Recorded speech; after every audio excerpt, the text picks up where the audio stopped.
엘람 왕 그돌라 오멜과 고임 왕 디달과 시날 왕 아므라벨과 엘라살 왕 아리옥 네 왕이 곧 그 다섯 왕과 맞서니라.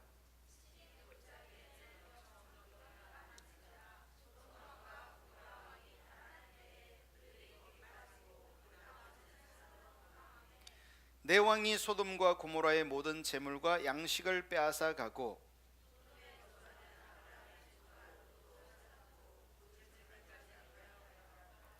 도망한 자가 와서 히브리 사람 아브람에게 알리니 그때에 아브람이 아모리 족속 마므레의 상수리 숲을 근처에 거주하였더라. 마므레는 에스골의 형제요 또 아넬의 형제라. 이들은 아브람과 동맹한 사람들이더라.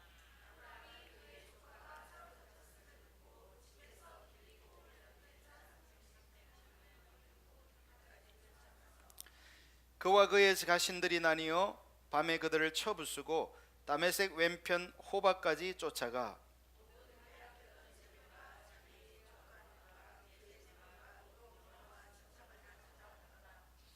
아멘. 자, 우리가 이 주일날 시간에 믿음의 사람들을 살펴보고 있습니다. 특별히 히브리서 11장에 등장하는 아브라함에 대해서 살펴보고 있는데, 이 아브라함은 우리가 지지난주에 살펴본 창세기 13장에 의하면 그의 이 사랑하는 조카 롯과 헤어지게 됩니다. 조카 롯과 헤어지게 된 계기는 그가 창세기 12장에서 이 하나님의 인도를 따라 가나안까지 왔는데 그 땅에 먹을 것이 없고 흉년이 들게 되니까 이 아브라함이 하나님께 물어보지 않고 그저 자기의 관점으로 그 당시 먹을 것이 풍성했던 땅 이 애굽으로 피신을 가게 됩니다. 아브라함은 그곳에서 이 큰 공경에 처하게 되죠. 아내를 빼앗기는 어려움을 겪게 되었는데 하나님께서 아브라함을 보호하시고 함께 하셔서 아내를 되찾을 뿐만 아니라 많은 재물을 얻어서 그 애굽에서 다시 가나안으로 돌아오게 됩니다. 이 가나안으로 돌아온 아브라함에게 이제 한 가지 문제가 생기죠. 그게 뭐냐면 갑자기 이런 많은 물질이 생기고 또 양과 소가 많아지고 하다 보니까 아브라함의 소유도 많아지고 롯의 소유도 많아지는 그런 일이 발생하게 되죠. 그래서 이제 아브라함과 조카 롯은 도저히 함께 거주할 수가 없어서 이제 서로가 나누어지는 갈라서는 일을 경험하게 되면서 아브라함이 참 마음이 아팠던 것 같아요. 상실감을 경험하게 되는데 하나님께서 아브라함을 다시 찾아오시면서 이제 원래 아브라함을 부르시면서 했던 약속, 동서남북을 바라보라 땅을 너에게 주겠다는 약속과 아브라함을 통해서 조카 롯이 아닌 아브라함의 씨를 통해서 후손이 생겨날 것이고 민족이 세워질 것을 약속하게 됩니다. 그래서 아브라함은 그 하나님의 약속을 믿고 하나님께 감사를 드리면서 이제 제사를 드리게 되죠. 자, 그리고 이제 이 창세기 14장인데요. 제가 그 앞에 1절부터 8절을 그냥 생략했어요. 왜냐하면 지금 여러분 지난 그 창세기 13장에서 아브라함의 조카 롯이 갔던 도시가 어디라고 나왔습니까? 소돔 땅이라고 나왔죠. 소돔. 거기 그 13장 12절 보면 아브라함은 가나안 땅에 거주하였고 롯은 그 지역의 도시들에 머무르며 그 장막을 옮겨 소돔까지 이르렀더라. 소돔 사람은 여호와 앞에 악하며 큰 죄인이었더라. 그러니까 롯은 자기의 그 지식과 상식과 모든 경험을 총동원해서 불어난 그 재산과 양과 소를 더 먹이기에 좋은 곳, 더 살기가 좋은 곳을 택하여 갔는데 그 땅이 어디였다는 거예요? 소돔이었다는 거예요. 아브라함이 그 땅이 하나님 앞에 죄인들이 살고 있고 하나님을 믿지 않는 사람들이 살고 있는지를 고려했는지는 모르겠어요. 그러나 아브라함은 최소한 그 물이 넉넉하고 풀이 많은 그 지역을 택하여 가게 됐는데 그것이 소돔이었다는 거죠. 자, 그런데 이제 이 창세기 14장에는요 성경에 등장하는 최초의 연합군 전쟁이 등장합니다. 동맹군끼리의 전쟁이에요. 그건 뭐냐면은 뭐 이때는 아직 이제 어떤 구체적인 국가가 형성되기 전이었는데요. 그런데 이 아브라함의 조카가 옮겨간 곳이 소돔 근처라고 이제 성경이 말하는데, 이 소돔은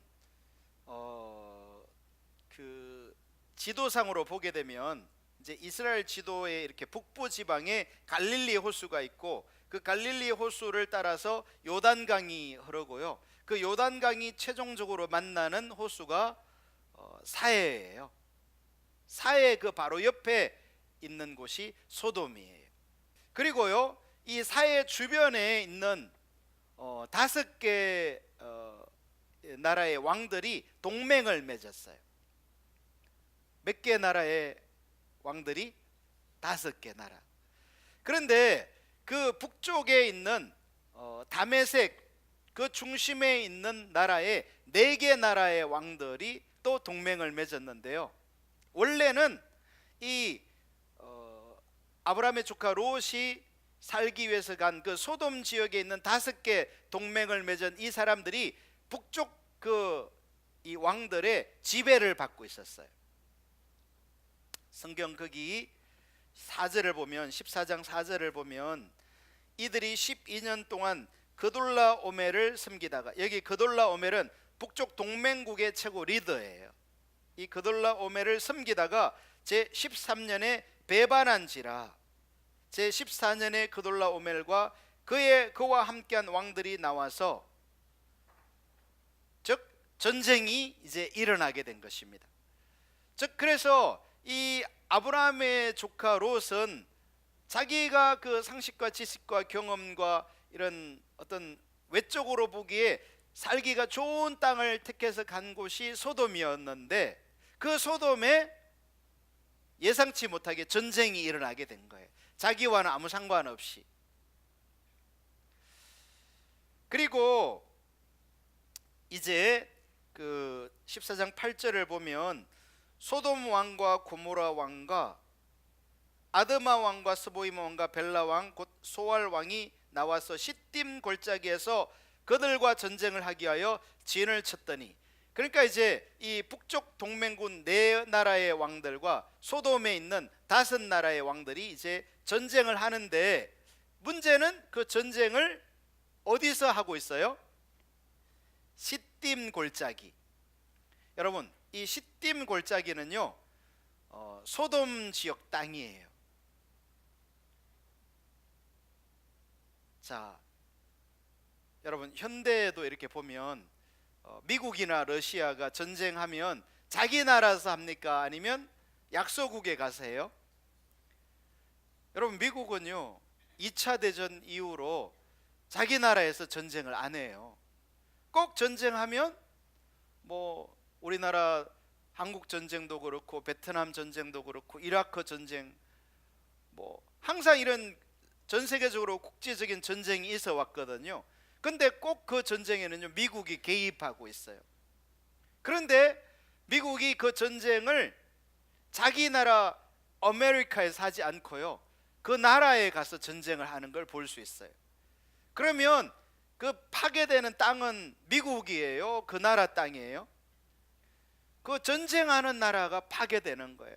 자, 그런 것처럼 이 전쟁이 지금 남부군 5개 나라와 북부군 4개 나라가 이렇게 연합 전선을 펼치는데 그 전쟁을 어디서 하고 있다고요?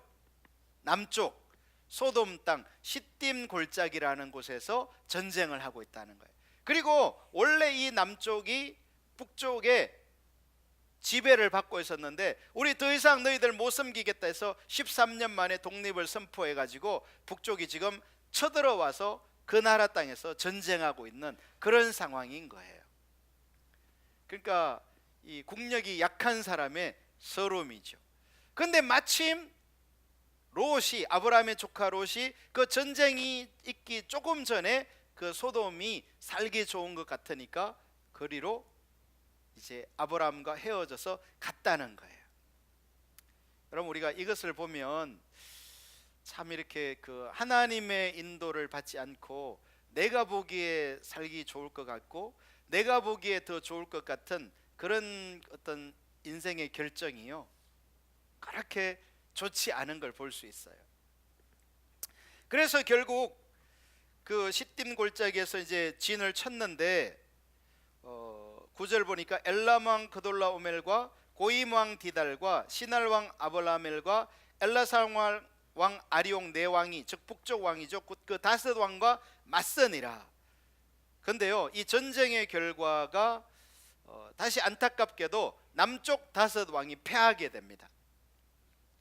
10절 보면 시딤 골짜기에는 역청구더기가 많은지라. 근데 여러분 보십시오. 이 시딤 골짜기에는 이렇게, 그러니까 전쟁을 지금 시딤 골짜기에서 하고 있잖아요. 그러면 이 시딤 골짜기 지형과 지물과 그 어디에 이렇게 구덩이가 많은지는 누가 잘 알까요? 남쪽이 당연히 잘 알 거잖아요.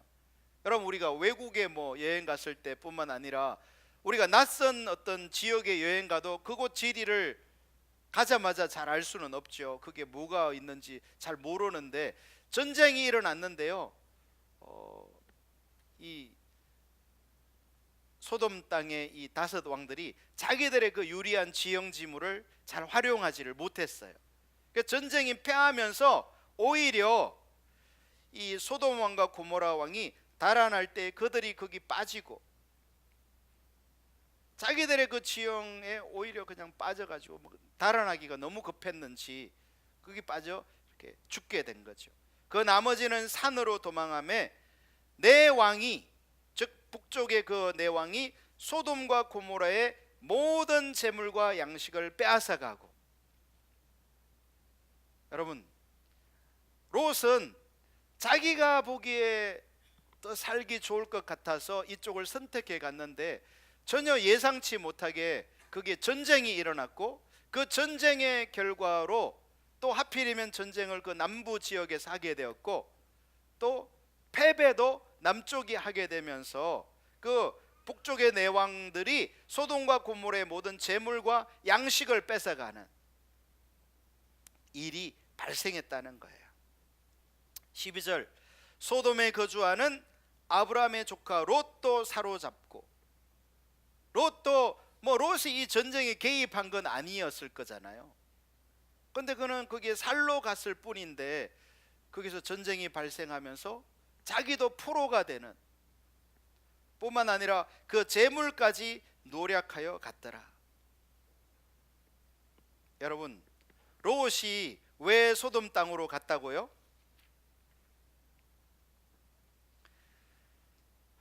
창세기 13장 10절을 보세요.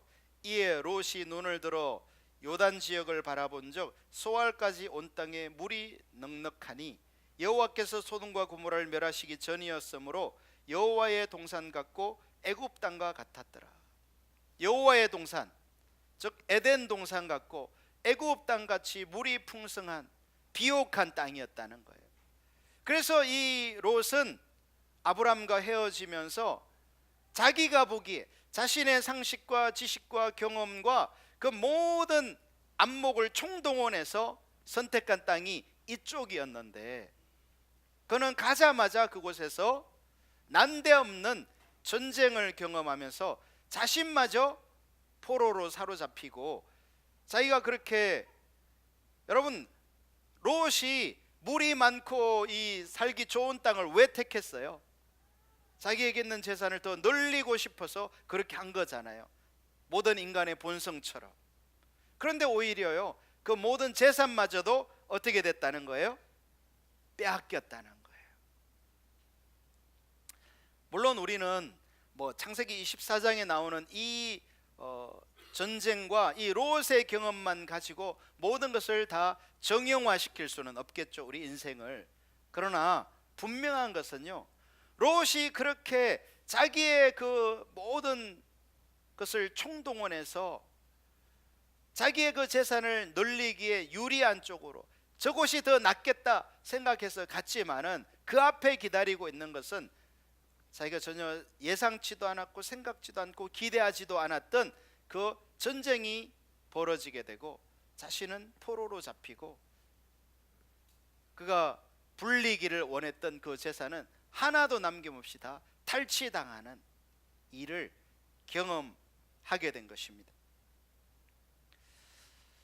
자, 그래서 우리가 이것을 보면 이 인생이라는 것이 내 마음대로 내 뜻대로 되는 게 아니구나. 사랑하는 우리 성도 여러분, 여러분이 살아오면서 그런 것들을 경험하십니까? 인생이 내 마음대로 내 뜻대로, 야, 난 내 인생이 내 마음대로 내 뜻대로 다 되더라, 이런 분 아마 거의 없을 거예요. 어쩌면 인생이 꼭 내가 원치 않는 대로 흘러가는지, 그런 경험들 많이 하시죠. 이 아브라함의 조카 롯도요, 정말 그 처음에는 좋은 결정을 했다고 생각했을 거예요. 분명히, 야, 우리 삼촌이 나에게 먼저 선택권을 줘가지고 내가 이렇게 좋은 땅을 차지하게 됐구나, 기뻤을 수도 있죠. 근데 그 기쁨도 잠시, 자신은 포로가 되고, 나중에 보면요, 가족들도 전부 다 끌려가요. 아내들, 친척들, 처갓집 식구들인지 모르겠는데 다 붙잡혀가는 그런 일을 경험하게 됩니다. 그래서 우리가 이 창세기 14장을 보면서 생각할 수 있는 첫 번째 교훈은요, 인생은 하나님의 인도를 따라가야지, 내가 보기에 좋은 선택을 아무리 나의 최선을 다해서 한다 하더라도 그것이 결코 좋은 것일 수 없다라는 것을 볼 수 있는 거죠.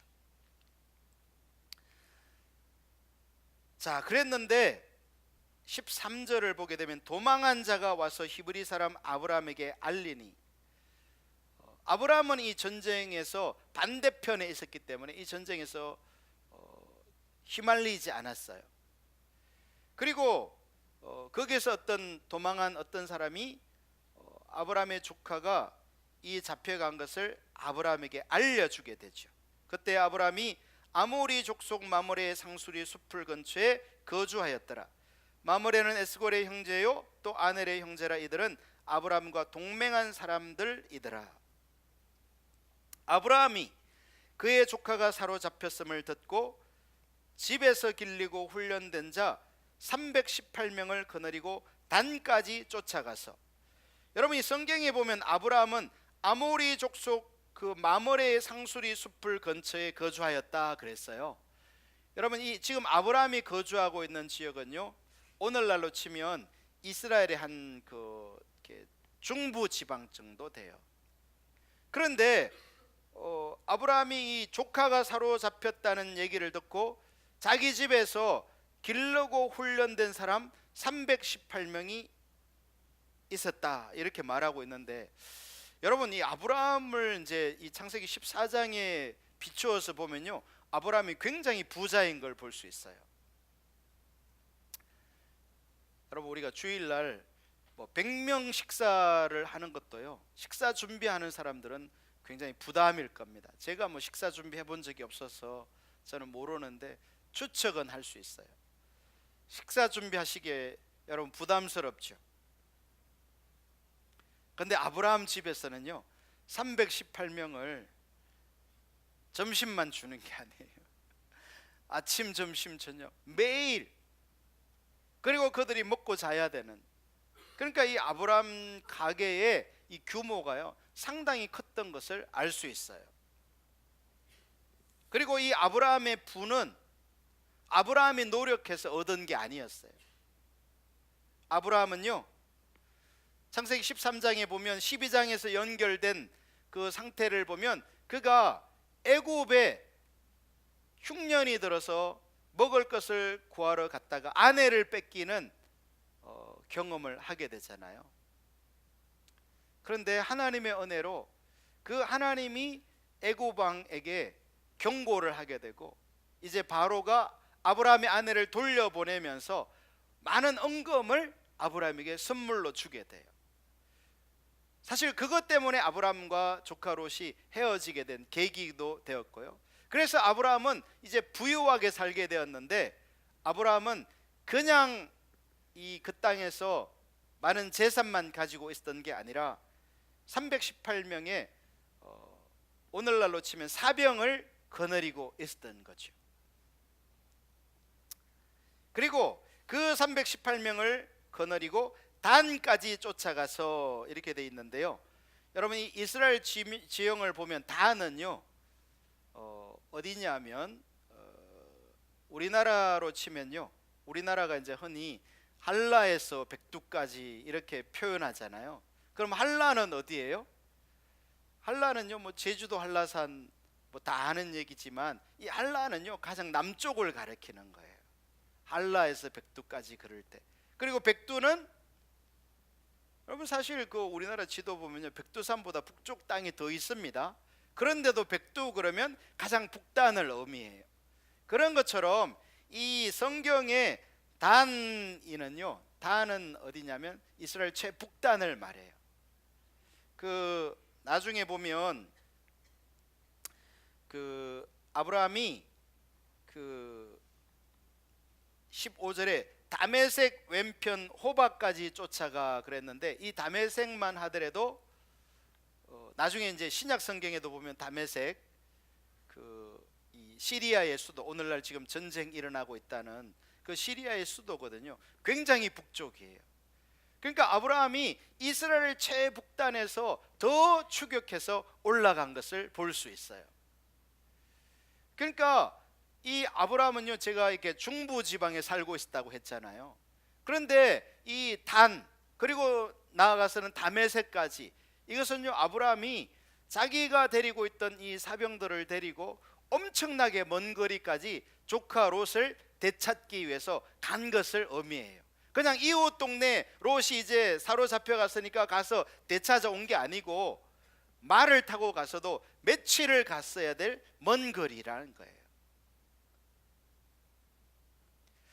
저는 그래서 이 성경을 읽으면서 어떻게 이 아브라함이 자기 집에서 이 기르고 훈련한 사람 318명을 데리고 이 그돌라오멜의 북쪽 동맹군 네 왕을 쳐서 무찌르고 조카를 되찾아왔을까 생각해 봤어요. 여러분, 이 네 왕이 그 당시 이제 정식 국가가 아니니까 뭐 한 왕당 1000명씩만 해도 4000명이거든요. 그럼 아브라함 군대 318명과 비교하면요 10배가 넘어요. 그리고 아마 1000명씩은 아니었을 거예요. 추측건데 몇 명인 건 알 수 없지만은 한 왕당 10,000명씩이라고 치면요 40,000명의 군대예요. 그러면 이거는 100배가 넘는 수거든요. 그런데 성경은요, 이 아브라함이 집에서 길른 사병 318명을 데리고 가서 승리했다고 돼 있어요. 어떻게 된 걸까요?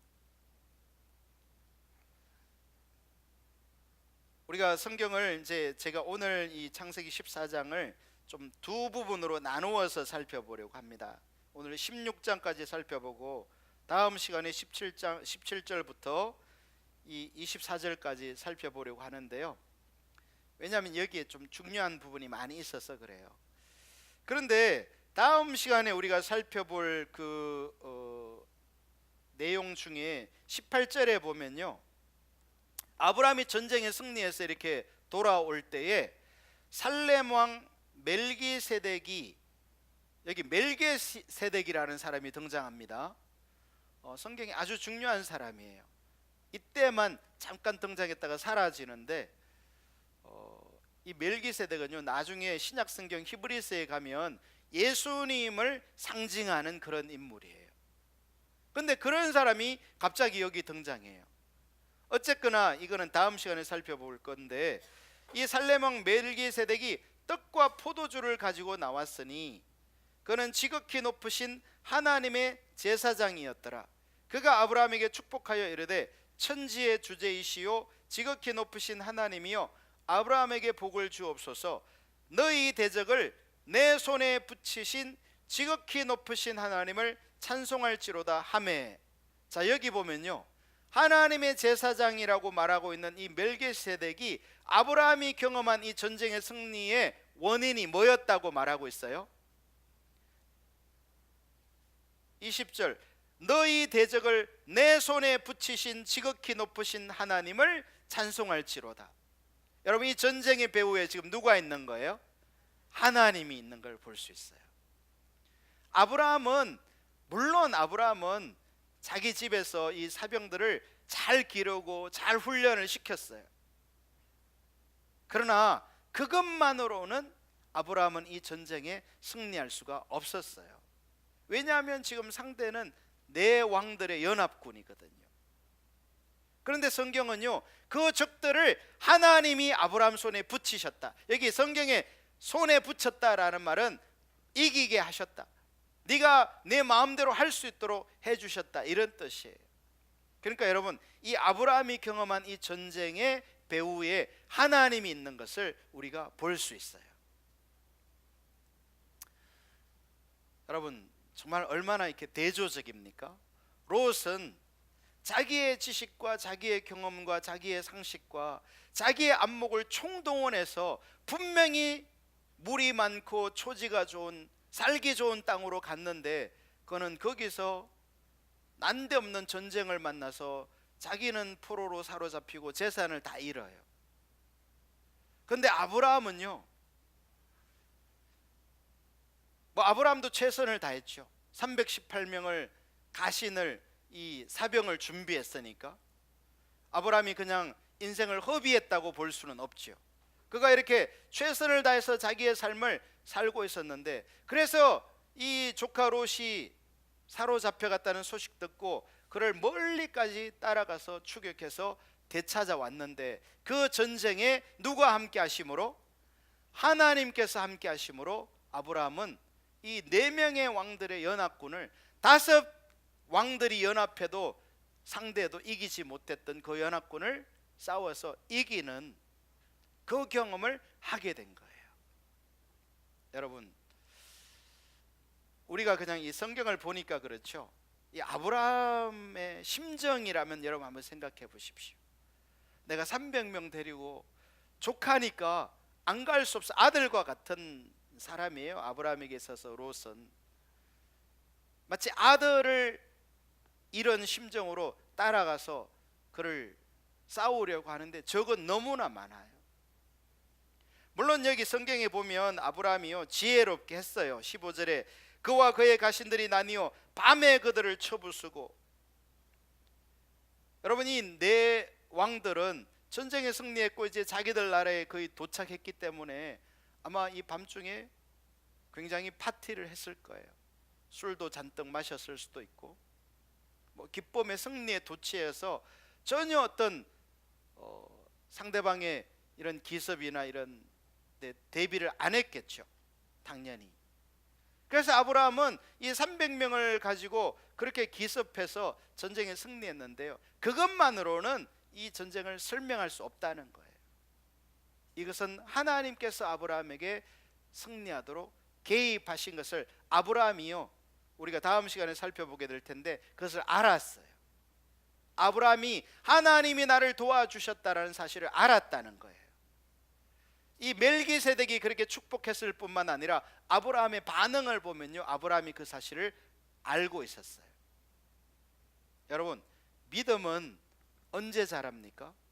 믿음은요, 내 삶 속에서 이렇게 아브라함처럼 말도 안 되는 상황인데 하나님이 역사하셔서 전쟁에 승리케 하시는 이런 경험들을 하게 될 때, 하나님이 어떤 분이구나 하는 것들을 알게 되는 거예요. 이것을 우리는 하나님을 경험으로 안다, 이렇게 말을 해요. 여러분, 하나님은요, 주일날 여러분이 이렇게 모여서 예배 시간에 설교 듣고 하나님을 아는 게 아니에요. 물론 하나님은 이 설교를 통해서도 우리에게 약간의 은혜를 주세요. 그러나 우리가 정말 하나님을 만나고 경험하는 것은요, 이 설교 시간이 아니에요. 우리가 정말 하나님이 어떤 분이신가, 그분이 어떻게 일하시는가 하는 것은요, 내 삶의 자리에서, 내가 살고 있는 삶의 현장에서 그분이 역사하시는 거예요. 할렐루야. 창세기 13장에서도요, 조카 롯과 헤어질 때 롯이 좋은 땅을 택해 갔어요. 그리고 아브라함은 롯을 후계자로 생각했어요. 아들로 생각했어요. 그런데 그 조카 롯이 이렇게 자기의 관점으로 자기가 더 좋은 편을 택해 가는 것을 보면서 굉장한 상실감을 느꼈어요.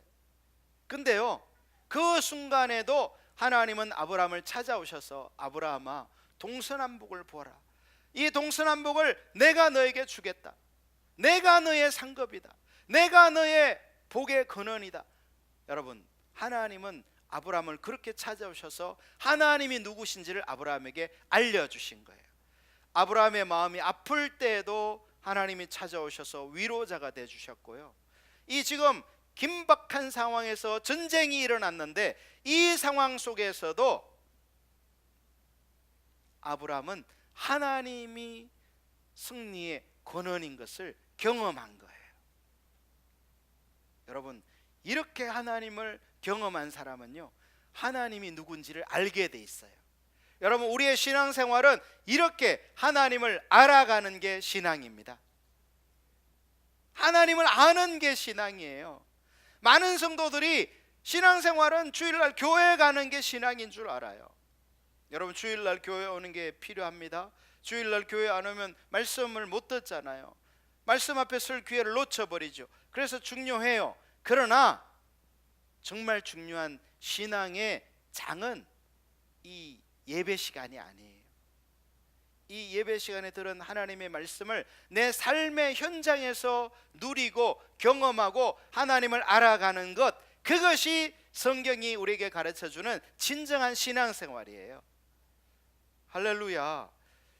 여러분, 이렇게 하나님을 안 사람은요, 삶에서 이런저런 문제가 와도요, 흔들리지를 않아요.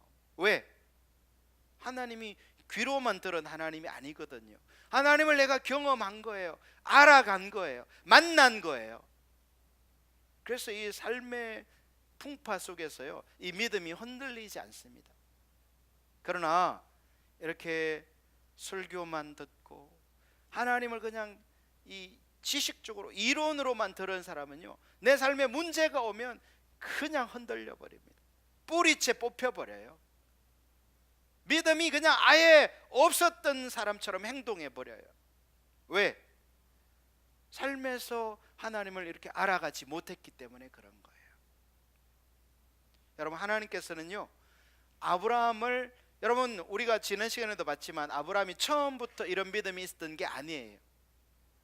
아브라함은 정말 이렇게 불신자의 삶을 살다가 하나님의 부르심을 받아서 이렇게 가면서 때로는 넘어지기도 하고 불순종하기도 하고 했지만은, 그의 삶 속에 그는 분명히 살아계셔서 자신의 삶 속에 일하시고 역사하시는 그 하나님을 실제로 경험했기 때문에 이 아브라함의 믿음은요, 계속해서 자라갈 수 있었던 거예요. 여러분, 이 히브리서 11장이 말하는 믿음은요, 바로 이런 거예요. 살아계신 하나님과 실제적으로 동행하면서 그분을 경험하는 게 우리의 믿음을 자라게 한다는 거예요. 자, 그러면 우리도 뭐 그러고 싶죠. 우리도 하나님을 경험하고 싶고 만나고 싶고 알고 싶잖아요. 누군들 안 그러고 싶어요? 문제는요, 그러면 아브라함과 우리의 차이는 무엇일까? 아브라함과 조카 롯의 차이는 무엇일까 하는 거예요. 우리가 이 창세기 13장 마지막 절에서요, 그런 그 힌트를 얻을 수 있어요. 그 13장 18절 마지막 절을 보시면, 이에 아브라함이 장막을 옮겨 헤브론에 있는 마므레 상수리 수풀에 이르러 거주하며 거기서 여호와를 위하여 제단을 쌓았더라. 하나님이 그를 찾아오셔서 어떤 상실감과 아픈 마음으로 있는 아브라함에게 하나님을 나타내시고 계시하실 때요, 아브라함은 그 하나님께 믿음으로 반응하면서 하나님께 제단을 쌓는, 즉 예배자의 삶을 살았다는 거예요. 그러니까 아브라함은요, 평소에 이 하나님을 찾는 마음이 있었어요. 이 아브라함의 심령 속에는 하나님 앞에 서고자 하는, 하나님의 인도함을 받아 믿음으로 살고자 하는 그 마음이 있었던 거예요. 그리고 그 마음이 있었기 때문에 결정적 순간이 되면 하나님이 오셔서 아브라함의 삶 속에 역사하는 거죠. 사랑하는 우리 성도 여러분들도 여러분의 삶 속에 이렇게 하루하루 살아가잖아요. 여러분, 이 삶이 대단히 중요해요. 이 삶을 하나님 찾고 구하는 시간으로 삼지 않으면요, 정말 내 인생에 필요한 시점에는요, 하나님의 그 역사하심을, 하나님이 내 인생에 개입하셔서 그분이 살아서 역사하시는 것을 누리지 못해요. 경험하지 못하는 거예요. 그냥 위기로 그냥 끝나고 말아요. 마치 조카 롯처럼. 그나마 이 롯이 다행이었던 것은요, 이 롯은요, 삼촌 아브라함 때문에 포로로 끌려가고 전 재산 다 뺏겼는데 그것이 도로 되찾아지는 경험을 하게 됩니다. 저는 그래서 여기서도 두 번째 교훈을 얻어요. 그게 뭐냐 하면, 내 주변에 누가 있느냐가 아주 중요해요. 여러분 인생에 믿음의 사람이 주변에 있는 건요, 엄청난 축복이에요. 하나님은 그 사람을 통해서 역사하시기 때문에 그 사람 주변에 있기만 해도요, 하나님의 은혜를 경험하고 누릴 수 있어요. 근데 내가 내 주변에 원망하고 불평하고 염려하고 그냥 입마다 하는 말마다 불신앙적으로 반응하고 이런 사람이요, 내 주변에 있으면요, 나도 같이 휩쓸려 가요. 내가 아무리 믿음으로 살고 싶어도 내 주변 사람들이 이 불신의 사람, 늘 말마다 관점이 불신앙적인 이런 사람이 주변에 있으면요, 나도 그리로 같이 가게 돼 있어요. 내가 믿음의 사람이 돼야 되겠죠. 이게 너무 중요합니다. 여러분, 조카 롯은 자기가 보기에 좋은 길을 갔는데 거기에서 난데없는 전쟁 만나서 포로로 재산 잃어버리는 이런 엄청난 경험을 하게 돼요. 그런데 그는 이 삼촌 아브라함으로 인해서요, 그 모든 것을 되찾는 경험을 또한 하게 됩니다. 16절을 보십시오. 모든 빼앗겼던 재물과 자기의 조카 롯과 그의 재물과 또 부녀와 친척을 다 찾아왔더라. 여러분, 이 롯의 입장에서는요, 아브라함 때문에 회복을 경험했어요. 저는 이 롯이요, 나중에 최종적으로 다시 한번, 이거는 그냥 맛배기에 불과하고요, 그의 인생에 완전히 이제 최종적으로 망하는 경험을 하게 됐거든요. 그는요, 이 창세기 14장의 경험을 통해서 이 롯이 마음을 돌이켜서야 했다고 저는 생각해요. 누구 곁에 살면 안 되는 거예요. 여러분, 물론 우리가 전도하기 위해서 사람 가리지 않고 다 전도해야 되고 다 구원해야 돼요. 그러나 내 마음을 나누며 나와 이 친밀한 교제를 나눈 사람이요, 믿음의 사람이어야 되는 것, 이건 분명해요. 할렐루야. 그렇지 않으면요, 나도 함께 휩쓸려서 나도 원망하고 나도 불평하고 나도 불신앙에 빠지기가 쉽다는 사실입니다. 이 롯은 삼촌 아브라함으로 인해서 모든 것을 되찾는 경험을 하게 된 거예요. 이걸 보면 참 하나님께서는요, 아브라함 인생에 지금 우리가 창세기 12장, 13장, 14장 요렇게 살펴봤잖아요. 그런데요, 두 번씩이나 아브라함은요, 아내 빼앗겼다가 되찾으면서 많은 재물을 얻게 되고, 조카 롯을 또 포로로 잃었다가 하나님의 은혜로 되찾으면서 그 모든 재산까지 되찾는, 이걸 보면요, 그 시대가 그만큼 혼란한 거예요. 이 뭐 안전이 없어요, 어디에도. 근데 이 아브라함은요, 하나님을 바라본 거예요. 여러분, 우리가 지금 이 세상을 살면서 뭐 나라가 얼마나 평화롭습니까? 근데요, 우리의 안전이 이 세상에 있지 않다는 사실이에요. 저와 여러분의 안전과 평화가 하나님께 있다는 사실을 분명하게 보셔야 돼요. 할렐루야. 그게 아니면요, 우리는 늘 이렇게 내 나름대로 노력하고 애쓰고 했는데 맨날 이렇게 뭐 빼앗기는 일들이 있어요. 여러분, 그리고 실제로 요한복음 10장 10절에서 예수님은요, 도적이 오는 것은 도적질하고 죽이고 멸망시키려는 것 뿐이니 내가 온 것은 양으로 생명을 얻게 하고 더 풍성히 얻게 하려 함이라 라고 예수님과 도적, 즉 예수님과 마귀의 차이를 설명해 주고 있어요. 여러분이 이 영적으로 보게 되면요, 우리의 인생을 도적질하려는 악한 원수 마귀가 호시탐탐 저와 여러분을 노리고 있는 거예요. 눈에는 안 보이죠. 그러나 우리로 하여금 이 하나님 중심적인 선택을 하지 못하게 해서 내 인생을 도적질 당하는, 이 도적질은요, 꼭 물질만 얘기하는 게 아니에요. 영적인 불신앙, 이것도 내가 영혼이 도적질 당한 거예요. 이 정신적 황폐, 이것도 여러분 도적질 당한 겁니다. 물질적 어려움,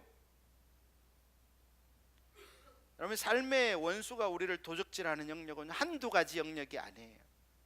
근데 반면에 예수님께서는 내가 온 것은 양으로, 양은 저와 여러분을 말해요. 저와 여러분을 생명을 얻게 하려 왔다. 더군다나 그 생명을 더 풍성히 얻게 하려 함이라. 할렐루야. 여러분, 예수님이 말씀하시는 생명은요, 그냥 우리가 죽지 않고 영원히 사는 그 천국의 삶만을 얘기하지 않아요. 예수님이 말하는 생명은 우리의 삶의 모든 영역에 있어서의 하나님의 역사로 말미암는 생명의 역사를 말해요. 그 일이 일어나게 하려고 주님은 오셨다는 거예요. 반면에 도적인 원수 마귀는 우리의 삶을 도적질하려고, 그리고 최종적으로는 죽이고 멸망시키려는 것이 원수의 목표예요. 그래서 우리가 이 아브라함을 보면 하나님이 얼마나 이렇게 아브라함을 회복시키는가를 볼 수 있어요. 아브라함이 실수해도, 또 아브라함의 주변에 있는 사람만 해도 하나님은요, 회복의 역사를 일으키세요. 여러분, 저와 여러분이 이 성경에서 말하고 있는 이 예수 그리스도를 나의 구원자로, 나의 왕으로 이렇게 받아들이고 믿게 되잖아요. 그러면요, 우리의 삶 속에는 회복이 일어납니다. 이게 하나님이 말씀하시는 첫 번째 약속이에요. 여러분, 이 아브라함 얘기는요, 먼 수천 년 전 어떤 재밌는 전쟁 얘기, 그런 게 아니에요. 하나님을 믿을 때 너의 삶 속에 회복이 있으리라, 이것을 알려주는 거예요. 할렐루야. 여러분 삶 속에 회복이 필요하십니까? 그 답은 예수님께 있어요. 근데 사람들은 그 사실을 알지 못하고 자꾸 롯처럼 사는 거예요. 어디에 더 유리한, 내가 살기 좋은 곳이 있나, 어디에 물이 있나, 초지가 있나, 어디가 좋은 아파트가 있나 하면서 맨날 그렇게 인간적 관점으로 살아가는 거예요. 여러분, 거기에는요, 결과는 예수님도 말씀하셨고 지금 이 롯의 삶에서도 보여주는 것처럼 포로됨이 있을 뿐이에요. 여러분, 오늘날 이 육신적으로는 포로가 아니지만요, 영적으로 사단의 포로된, 이 마음이 포로된 사람이요, 적지 않아요. 여러분, 우리가 예수 그리스도를 믿고 회복과 자유를 경험하시기를 축복합니다. 그러기 위해서는요, 우리는 아브라함에서 삶에서 보여주는 것처럼 믿음의 삶으로 전환이 일어나야 돼요. 그냥 내가 보이는 대로, 들리는 대로 내 판단을 따라가면요, 좋은 것 같지만, 그게 이익인 것 같지만 결과적으로는 그게 포로고 죽음이고 그게 상실인 거예요. 그러나 이 하나님을 따라가게 되면요, 거기에 회복이 있어요. 할렐루야. 우리의 삶 속에 회복이 필요합니다. 영적 회복, 심령적 회복, 육체의 회복, 물질의 회복, 많은 영역의 회복이 필요해요. 근데 우리를 회복시키는 분은요, 예수님이세요. 우리가 예수님을 너무 모르니까 그냥 예수님 생각하면 그냥 뭐 예수님이 나한테 해준 게 뭐가 있어, 이러는 분 적지 않아요.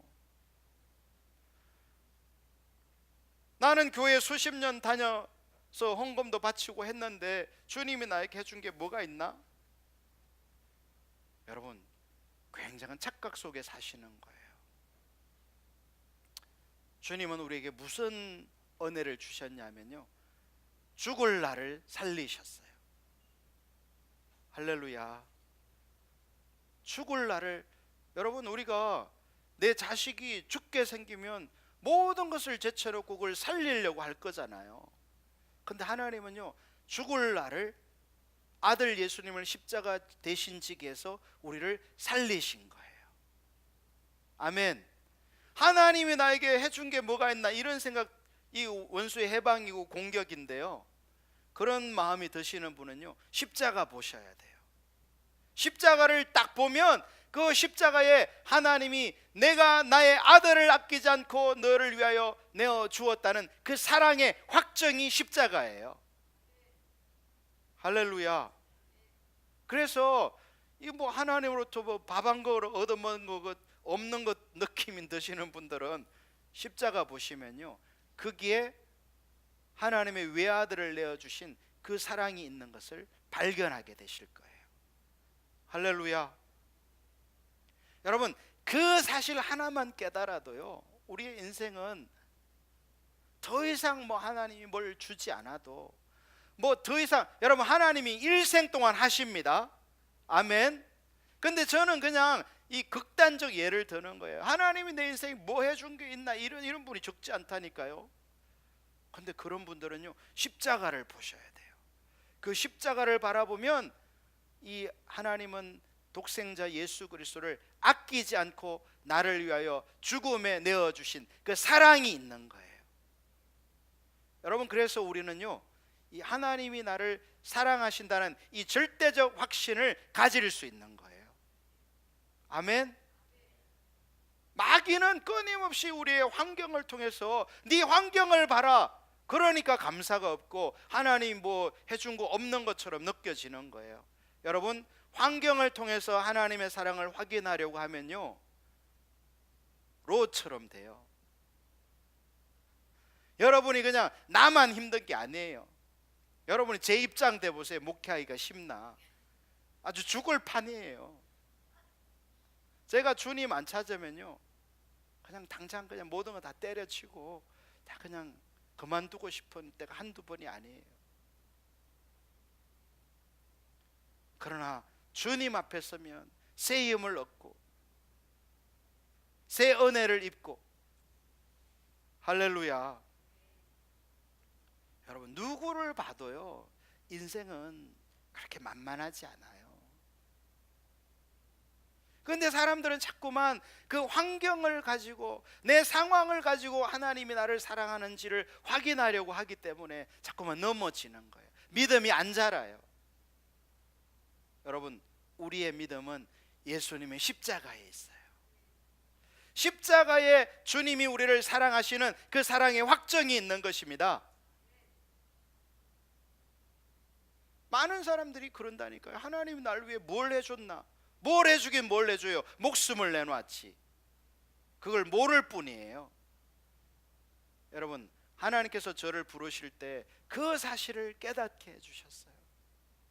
그래서 제가 그 너무나 이렇게 부인할 수 없는 딱 그 자리에 제가 서게 되니까요, 오 주님, 하나님이 개입하시고 하나님이 역사하시는 것을 맛봐야 돼요. 할렐루야. 여러분, 십자가의 사랑만 하더라도요, 제가 여러분에게 전하는 그것만으로 부족해요. 여러분이 그 십자가 앞에 딱 서게 되면 여러분 인생은요, 요동하지 않는 믿음의 사람이 되는 거예요. 할렐루야. 여러분, 원수가 우리의 믿음을 흔들려고 얼마나 수단 방법을 가리지 않아요. 그래서 우리의 인생을 망치려고 하는 거예요. 상실된 채 살도록 하는 게 원수의 전략이에요. 그런데 우리가 그런 원수의 전략에 이렇게 속는 사람이 한둘이 아니죠. 눈을 들어야 돼요. 믿음의 눈을 들어 예수님의 십자가를 바라보고 그분의 사랑을 바라보고, 할렐루야. 그래서 우리가요, 이 십자가를 통해서 반드시 두 가지를 깨달아야 돼요. 첫 번째는 하나님은 나를 사랑하는 그 사랑에 있어서는 변개될 수 없다. 여러분, 십자가는 변개될 수 없어요. 누가 그거를 뭐라고 해도요, 십자가는 이미 기정사실이고 확정된 하나님의 사랑의 확정이에요. 아멘. 그래서요, 하나님이 나를 사랑한다는 이 사실은요, 누가 뭐라 그래도 흔들릴 수 없는 거예요. 내 환경이 얼마나 형편없을지 그건 부차적인 거예요. 그럼에도 불구하고 하나님은 나를 사랑하신다. 아멘. 이 사실을 분명히 알아야 되고요. 두 번째는 하나님이 그런 사랑으로 나를 사랑하기 때문에 환경이 어떠하든, 여러분, 살다 보면 정말 기가 막힌 일들이 발생해요. 귀가 막히고 코가 막히고 눈이 막히고 이럴 때가 있어요. 여러분, 제가 이렇게 보니까 나하고 이렇게 좀 안 친한 사람이 내 뒤통수를 때리면요, 별로 안 아파요. 원래 그 사람 친하지도 않았고 잘 알지도 못했는데, 근데 내가 정말 이렇게 사랑하는 사람이 뒤통수를 치면요, 그게 힘든 거예요.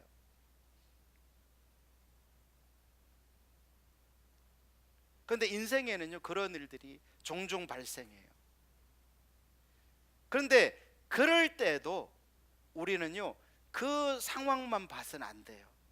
우리는 하나님이 나를 사랑한다는 이 변함없는, 흔들릴 수 없는 사랑의 기반에서 그 사실을 봐야 되고요. 두 번째 중요한 건 뭐냐면, 그러기 때문에 하나님이 그렇게 나를 사랑하는, 변할 수 없는 사랑으로 나를 사랑하시기 때문에 하나님은 언제나 옳다는 사실이에요. 여러분, 이 두 가지를 여러분이 분명하게 깨달아야 믿음이 시작될 수 있어요. 하나님이 항상 옳다는 거예요. 내 지금 환경은 말이 안 되고 너무나 힘들고 고통스럽고 누구에게 진짜 하소연조차도 할 수 없는, 때로는 그럴 때도 있거든요. 남에게 말할 수도 없는 그런 상황에 처할 때도 있어요. 하나님이 의도적으로 그렇게 하세요. 여러분, 그럴 때도요, 우리가 분명히 알아야 될 사실은 주님이 옳다는 거예요. 하나님이 나를 죽이려고 이렇게 하는 게 아니라 하나님이 선하시다, 그분이 옳다라는 이 흔들릴 수 없는 사실을 가지고 하나님을 볼 수 있어야 돼요.